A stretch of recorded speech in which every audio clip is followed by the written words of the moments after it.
బంగాళాఖాతం ఎప్పుడూ యాక్టివ్గానే ఉంటుంది. అందువల్ల ఎప్పుడూ తుఫాన్లు వచ్చే అవకాశాలు ఎక్కువగానే ఉంటాయి. ఇప్పుడు తుఫాను రావట్లేదు గాని భారీ వర్షాలు కురిసే పరిస్థితి ఉంది. పూర్తి వివరాలు తెలుసుకుందాం. బంగాళాఖాతంలో వాతావరణం సడన్గా మారింది. ఒక్కసారిగా భారీ మేఘాలతో అల్పపీడనం లాంటిది పరుగులు పెడుతూ ఏపీ వైపు వస్తోంది. ఆల్రెడీ ఇది తమిళనాడు దగ్గరకు వచ్చేసింది. ఇవాళ ఏపీకి వస్తుంది. అందువల్ల ఇవాళ ఆంధ్రప్రదేశ్కి భారీ వర్ష సూచన ఉంది అని భారత వాతావరణ విభాగం ఐఎండీ చెప్పింది.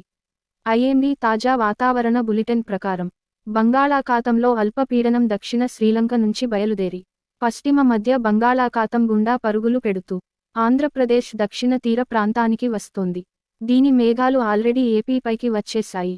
తమిళనాడు, కేరళ, లక్షద్వీప్లో 5 రోజులపాటు తేలికపాటి నుంచి మోస్తరు వర్షాలు పడతాయి అని, అలాగే తమిళనాడు, కేరళలో కొన్ని చోట్ల భారీ వర్షాలు కూడా పడతాయని, అలాగే జనవరి 8న ఇవాళే ఏపీలో కొన్ని చోట్ల భారీ వర్షాలు పడే అవకాశం బాగా వెరీ లైక్లీ ఉంది అని ఐఎండీ చెప్పింది. మరింత స్పష్టత కోసం శాటిలైట్ ప్రెసిపిటేషన్ అంచనాలను చూస్తే ఇవాళ తమిళనాడు తీరంలో ఆల్రెడీ వానలు పడుతున్నాయి. ఉదయం నుంచే రాయలసీమలో భారీ మేఘాలున్నాయి. ఇవి మధ్యాహ్నానికి తెలుగు రాష్ట్రాల్లో చాలా వరకు విస్తరిస్తాయి. ఉదయం 11 గంటల నుంచి తీర ప్రాంత తూర్పు రాయలసీమ, దక్షిణలో వర్షాలు పడతాయి. ఇవి సాయంత్రం 6 గంటల వరకు పడతాయి. మిగతా ప్రాంతాల్లో ఇవాళ మేఘాలు మాత్రమే ఉంటాయి. తెలంగాణలో ఇవాళ రోజంతా మేఘాలు పరుగెడుతూ ఉంటాయి.